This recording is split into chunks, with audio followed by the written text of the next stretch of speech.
madoda. Hayi indoda iyacula. Asambe awuyihlabe sivume mngani wami, ihlabe sivume. Yensizwa. Wensizwa. Sizwa. Ibuye ziqhaye phela lezi ingwenye. Wempimbi. Awuyihlabe phela le ngoma sizwa. Lethu uyihlabelela. Niyaphila madoda. Khamba kashe insizwa. Aha. Sibamba kulukhulu ngoba sizinsizwa savuma. Khamba kahle bafowethu. Sizoza lapha sinilethele impahla sobe singanedeleli kodwa ngokwesintu. Niyazwa bafowethu, ngokwesintu impahla mayingasakweneli awuyilahli noma uma impahla ungasayisebenzisi awuyilahli. Kuthiwa ukushiyela. Kuyisizulu akuyona inhlamba, akukhona ukwedelela, akukhona ukubukela phansi. Impahla eziphilayo engisengayigqoka kodwa ngenxa ukuthi seyiningi asikho isidingo sokuthi ngize ngiyoyishisa. Sizonicelela kumphakathi wonke, sizoza nje nazo umuntu abone okumfanelayo, abone usize wakhe, senzele ngoba kumakhaza kulezi insuku ingane zakwethu niyezwa. Ya sizoza ke sizonibona cishe lapha komhla ka3-4 August. Kungenzeka sibe ngapha sizoqinisekisa kodwa siyacela ukuthi niqine madoda. Sicela nokunikhalela futhi ngalensizwa yakwabiyela esishile kade soyifihle eMnambithi izolo. Siyazi ukuthi isimo enibhekana naso zonke izinsuku lezi sokuthi nivuke kukhona owakwenu, ingane yakwenu engekho phakathi kwenu. Niphephe, niphole, uNkulunkulu niqhubeke nokuthandaza ukuthi uNkulunkulu agcine esitakulile kulesi simo. Niyezwa bafowethu, kuzolunga weingane zakwethu. Mina ngiyanigarantela sisaphila sonke kuzolunga. Niyezwa, kuzolunga bafowethu, kuzolunga. uNkulunkulu ukhona bafowethu. Ya ukhona uNkulunkulu social amezwe. Bafana bakithi niyezwa, sizolokhu sikhona la, niyoze nivuke, siyoze sivuke lesi silwane kuwe mfana wakithi. Uyezwa, ngifuna uyikhumbule ubani igama lakho. Usifundo Nxumalo Zwide Kalanga Mkhatshwa wasithi sidinana samaphisi. Wena okhatshwa yezinto. Uyazazi wena waseGudu Nkomo. Uyazazi ukuthi ungaseGudu Nkomo. Uyazi ukuthi uZwide wena. Uyazi ukuthi inkosi yakwaZwide yiye yalwe izwe laseZululand. Wena ufunani pho la? Vuka ube insizwa, akuvuke lento la. Uyabona lento ehlala la kuthiwa inhliziyo ayivuke iphila. Kuzolunga bafana bakithi nonke niyezwa. Kuzolunga, ningalokothi nilahle ithemba, nisabambekile kwamanje, sizonikhipha kulokho. Niyezwa. Uyezwa baba. Wena uswenkile lapha phakathi kwabantu abangaswenkile, uwe lo badayiselayo. Wenzani lapha nentshebe? Siyazi njalo la, akekho singamazi la. Nithi nenza izinto ezeni lapha suke sinibuka nje. Siyazi ukuthi kwenzakalani la. One silinyana day nothi niyavuka nifice kunofefe la bese sikhomba umuntu ukuthi wena ndoda ubabulalelana abantu ngoba labantu abalapha phakathi kwenu bayanibulala. Njoba sifikile nje la bengenela ngaphansi kwalabo plastic becashile, siyabazi. Siyazi ukuthi kwenzakalani la. Siyazazi igebengu ezibulala abantu la bese ibuye izogqoka izinto ezingcolile kube ngathi zingamaphara. Siyakwazi lokho. One silinyana day kusho mina ayikho into engake ngayikhuluma ngangayenza, ayikho into engiyikhulumayo ngisuke ngeke ngiyenze futhi.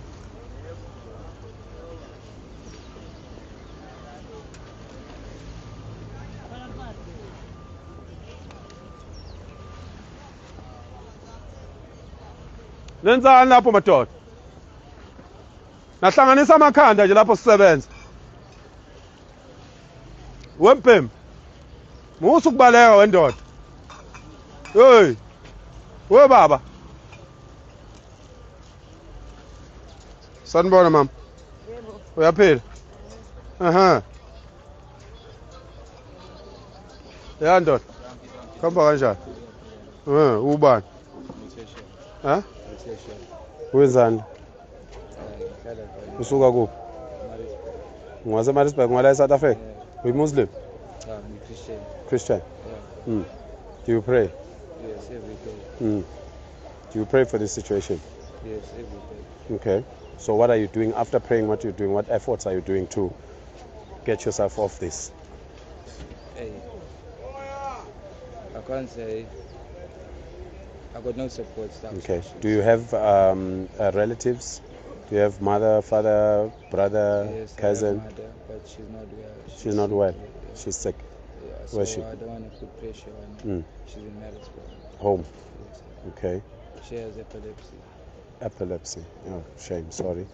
Sorry to hear that. Sorry that you find yourself in this situation. But God is there, my brother. Yes, sir. God is there. God is there. When you pray, you must pray sincerely.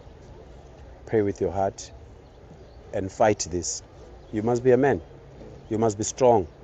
You must go against the guts that tells you to start smoking this thing. You must talk to this devil.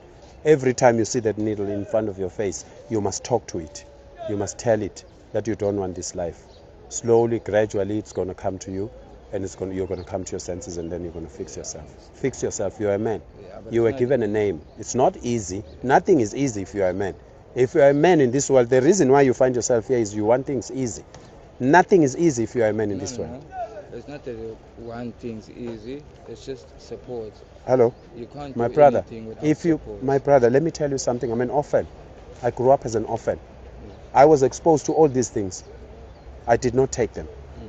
I was exposed to. I even smoked when I was 16.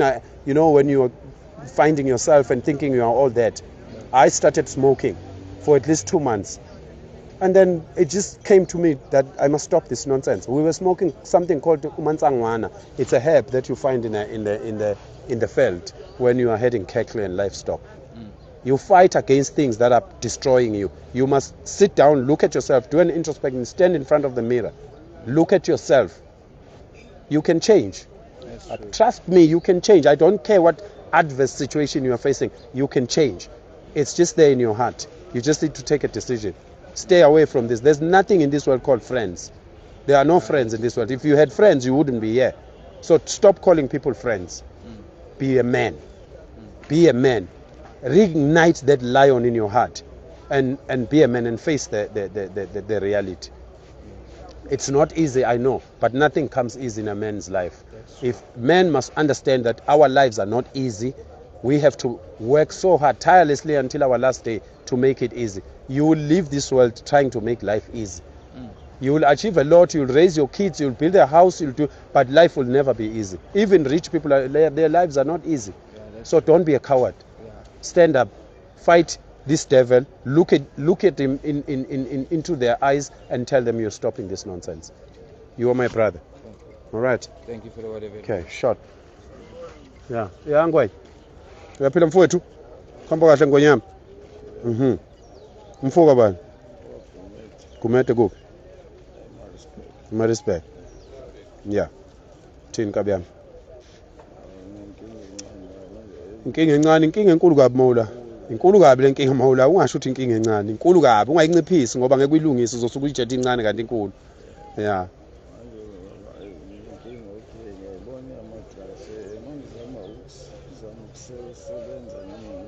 Yeah. Ngomhla ka 2 3 4 sobe sila. Ngicela ukukhumbula ukuthi sixoxe yezo ngoba ngiphuthuma komunye umhlangano manje.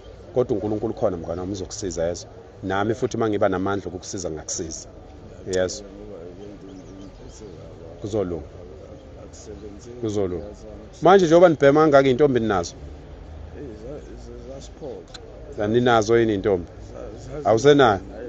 Uphila kanjani uyindoda ungenantombi? Izotholakala. Uhambe uyabona nje ubungihlonipha kanje nasentombini kumiwa nje ubumile kanje phambi kwayo. Shela naye. Shela naye manje singulekelele mina. Ayinamuntu.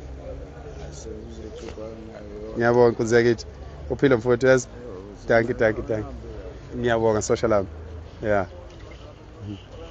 Much aware that there are a lot of illegal foreigners that are here, and they are also, if you see all these guys that are carrying backpacks, are the ones that are selling drugs to our people. And if people need a reason why I am advocating for illegal immigrants to leave this country, it's because of this situation. If you need any answer of why I am every day fighting for South Africans and fighting the illegal immigrants in this country, this is the reason. Just have that as a reason, and we don't even have to say. You can look at that, you can look at this young man here, and you can say this is why we are saying. So all these guys you see here carrying backpacks are the ones that are selling drugs here, and we are very much aware that there are illegal foreigners here who are disguising as street kids. and they smear themselves with black stuff so that they will look dirty, so that they can sell drugs here. It's going to end before the end of this year. This site here is going to be clean. We will be planting flowers here. This is going to be a park. Insizwa Nobusizwa Development Foundation will buy flowers and we will turn this into a park. We are taking all these brothers and sisters to a camp, and we are appealing to everyone and anyone that can assist in buying at least tents for now. Tents, water tanks, mobile toilets, and some food and everything, so that we can take them away and sustain them while we are still building in that area. So we are going to do that. We promised that in before the 30th of June, and this is what we are going to do going forward. We are going to clean this with the help of the city manager, the mayor of eThekwini, Mr. Xaba, and the business people of Durban, because it doesn't look good. It doesn't portray us as a city, as a beautiful city of Durban, to have these plastic shacks inside the town. We need to be sensitive about this, and we need to be leaders, because I don't understand why leaders are turning a blind eye on this thing. Because if we can collectively put some efforts in correcting this situation, it can be corrected in less than 2 months. But people are not willing. But right now they are out there asking for votes, asking for people to vote for them. Vote for them for what? Because this is what we are supposed to show as leaders, that this is our leadership, this is how we lead, and then people must vote for results. People must stop voting for nothing. They must vote for something. Thank you. Esibonayo kunabantu besifazane balana okukhulu kakhulu le ndawo iphakathi edrobheni. Mfowethu, okokuqala nkosazana, le ndawo kubuhlungu kakhulu ukubona izingane ezincane. Uma ngabe abantu beyibiza ngabaholi la eThekwini, abantu beyibiza ngabaholi, kumanje babhizi bayakhankasa bafuna ukuvotelwa ngomhla ka4 November. Le ndawo isibenjena isikhathi eside. Nisho ukuthi ngempela ucity manager ayikho into angakwazi ukuyenza ngale ndawo.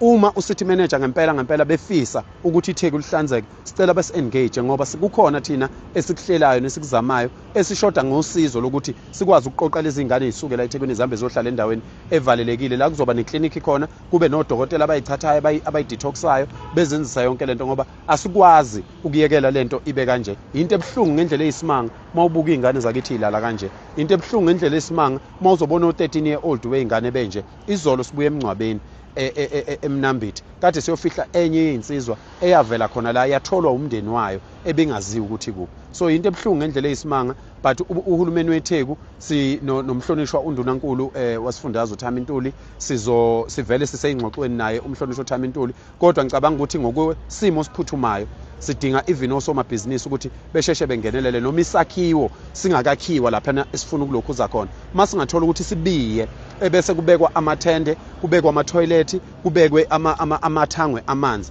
okungenani okwesikhashana kusalungiswa indaba zezimali, ngoba lezi zinto izofuna izimali ezinkulu. Umphakathi ubusilekelela kulokho, ngoba asikwazi ukuvumela phakathi edolobheni ukuthi akube kanje. Kusibeka kabi kubantu abangabavakashi bakulelizwe, kusenza izehlulekile thina njengamadoda, nazo zonke izinsizwa lezi ezithi zinawo amandla evama ukuvela ngisho nalapha ku TikTok zithi inamandla. Sisacela iveza amandla azo, siyayinikela thina. Inkosi yakwaMandlakazi ivumile nendawo, thina siyayinikela ukuthi singakwazi ukubheka lezi ngane. Omunye uzothi uhulumeni kwazile ukuthi abantu bangaphandle benenkinga. Yes. Washeshisa Yes. wabafakela itende laba ke 600 million for one day.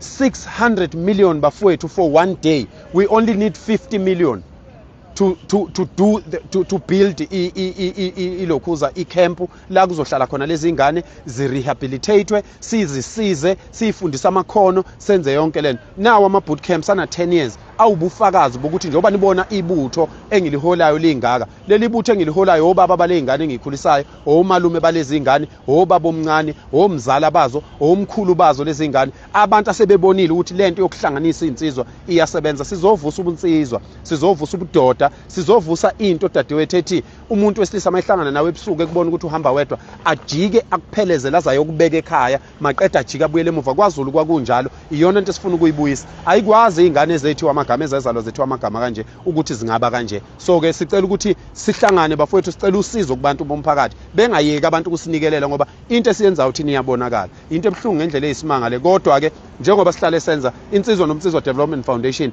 ayigcini ngokugxeka abaholi. Sizophuma siyohlangana no city manager, sihlangane nobaba uXaba okumeya waseThekwini, sicela ukuthi akube kwenziwa okuncane kokuthi kususele lezi ngane.